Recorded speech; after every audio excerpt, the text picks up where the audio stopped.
What happens when good people do nothing? This is fictional. It's my opinion of what could happen if good people do nothing. This is fictional. Take it, leave it, thumbs up, thumbs down. My Bible's been through a lot. Part of it from scratches when I had it in the truck. Part of it from reading it too much. And part of it from keeping it hid because Bibles are now illegal in most of what was North America or United States. Things have changed a lot since 2016. The current president's on his third term ever since the Republicans were stupid enough to open up the Constitution and have a constitutional convention.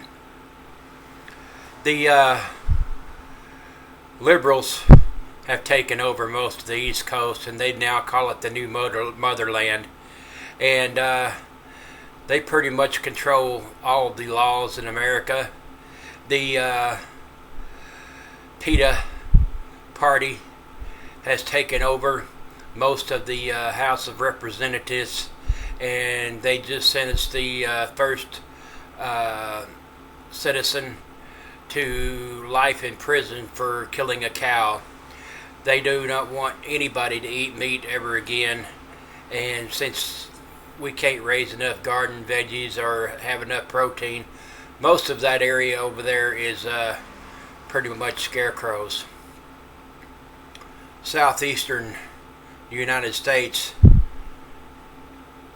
has broken off, and they're now called the Southern Resistance. They're a good bunch of people down there, but I don't know how long they're going to hold on. They've got their guns, they've got their Bibles, and they've got most of the food in the southeastern United States. They're a good bunch of good people. I knew some people that lived down there, and they are real fine people. You get to the middle of what used to be the United States. We're the breadbasket of the world, but since they outlawed most of the farming except without a license, I finally got out of what used to be Ohio and moved to Thumperland. They call it Thumperland because we're still a bunch of Bible thumpers over here, and we try our best to teach the Word of God.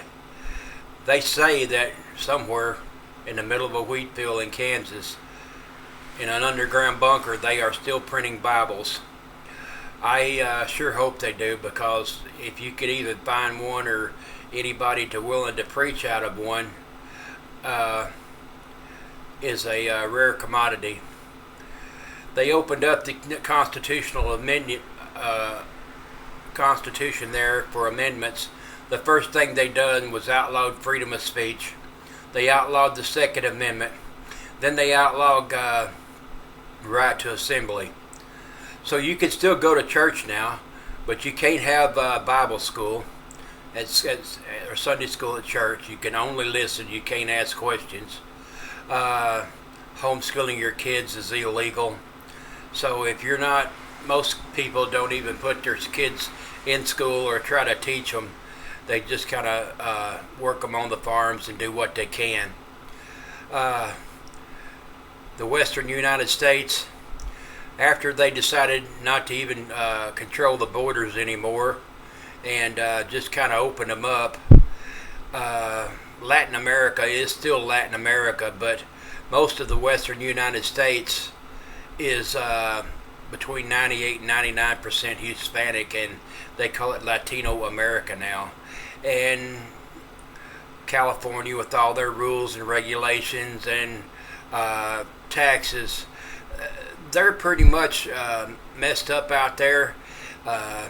85% of your income goes straight to taxes, and with the 15% left over, you're lucky to get your bread allowance for the month when you can find bread. Most of the time, if you've got flour or any kind of food at all, you don't tell anybody about it. And if anybody knows you're a prepper, there's mobs of people coming to your house wanting to get food off of you. So it's kind of a bad deal all the way around. Ever since they have the president in there for his fourth term, and it looks like he may get another term. The only thing that I can say is if we allowed this to happen, we didn't stand up for our rights when we did, and this is what it's came down to. I'm proud to be part of the Thumperland, and maybe our grandkids will once again be back into what we call America. But right now it is split into a million pieces because nobody would stand up and do anything. All I can say is I pray that God will bring us together, help us to vote, and try to mend our ways. But when we stop, we don't do nothing, we don't stand up for our rights, this is what we come up with. So I hope everybody stay safe, be quiet, try not to speak your opinion, because the thought police is there, the food police is out in full force, and whatever you do, don't plant a garden or try to raise animals, because the PETA police will be all over you. They're the worst of all. Hope this doesn't offend too many people. Countryman out for now. God bless.